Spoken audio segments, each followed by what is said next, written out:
40 தொகுதிகளிலும் நான் ஆளுநர் என்னை விட 1% அதிகமா அண்ணாமலை அவர்கள் ஓட்டு வாங்கி சவாலுக்கு தயார்னா சவாலுக்கு 1% என்ன 30% அதிகமா வாங்குறோம். நாம் தமிழர் என்கின்ற கட்சி 2024 பின்னாடி இருக்காது. நீங்க பாருங்க எத்தனை நாளைக்கு வெறுப்பை விதைத்து ஒரு கட்சி நடத்த முடியாதுங்கண்ணா. வெறுப்பை விதைத்து இளைஞர்கள்ட்ட, அதாவது நாம் தமிழர் கட்சி இன்னைக்கு அவர்களால் என்ன செய்ய முடியுங்கண்ணா? மத்தியில் ஆட்சியில் இருக்காங்களா, மாநிலத்தில் ஆட்சிக்கு வரப்போறாங்களா, கொள்கைகள் என்ன?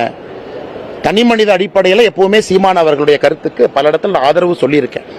ஆனா எலெக்ஷன் வரும்பொழுது மக்கள் அப்படி பார்க்க மாட்டாங்க. யார் ஆட்சிக்கு வர்றாங்க, யார் மத்தியில் ஆட்சிக்கு வர்றாங்க, யார் மாநிலத்தில் ஆட்சிக்கு வர்றாங்க, இதெல்லாம் பார்த்து தான் மக்கள் ஓட்டு போடுறாங்க. சவால் என்ன? எங்களுடைய தொண்டனே இந்த சவால் ஏத்துக்குவான்.